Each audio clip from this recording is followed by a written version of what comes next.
comment ထားပြီးထားတယ် original live ကို game နဲ့နေပါတယ်ကြားကျင်နေဆိုရင်ပေါ့ကဲတော့ non နေရာမှာနဲ့ save လို့ပြီးသွားပြီ Nate လုံးစတယ် Smile တို့ရှိနေမယ် point တစ်ခုဘက်အပေါက်လေးတွေကိုလမ်းပြီးတော့ပြစ်ထည့်ပေးလိုက်တော့ကွက်တီပဲကျွန်တော်တို့ Smile Nate ကတော့မနှော့စီခဲ့ဘူးပြဿနာတော့ကျွန်တော်တို့ HSL non နေရာ Smile ရှိရဘက်ကိုတဲ့ပဲ push တော့မယ်နဲ့တူတယ်ဆိုတော့လောတယ်က EMP zone တွေပါကြားရောက်နေတဲ့တစ်ချက် scope တွေ chain နဲ့အင်းနေရလွဲနေအောင်ပါပဲလို့ပြောရင်နောက်ထပ်ပြေးဝင်လာခဲ့တာ fighter လို့တိုးချင်အောင်တော့မေးပြီးရိုက်ချထားခဲ့ပြီး HSL အဲ့လိုဝင်လာလို့တော့မရဘူးလေနော်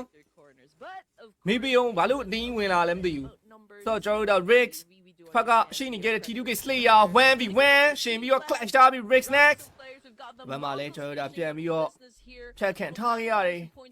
ဆိုတော့လောလောဆယ်ပုံစံရကျွန်တော်တို့ဓမွန်ကိုကတစ်ယောက်ပဲကျန်တာဆိုတော့သူ record ခေါ်ဖို့တော့အချင်းကြီးဖန်နီးနေရဆိုပေမဲ့ YG တသိန်းလုံးရှိနေတဲ့ချက်မှာ record ခေါ်ဖို့ကလည်းမလွယ်တော့ဘူးလို့ပြောရင်အမှထွက်နေတဲ့လက်တွေခြေထောက်တွေခါးတွေအကုန်လုံးပြက်ကပ်ပေးနေခဲ့ပြီးတော့မှနဲ့ဖြတ်ချပေးနေမှုတွေအောက်မှာဓမွန်ကိုပါပြတ်သွားပြီး Neo H Factory တစ်ခုလုံးမှာကျွန်တော်တို့ပိုင်ဆိုင်သွားခဲ့ပါပြီဗျာအဲ့တော့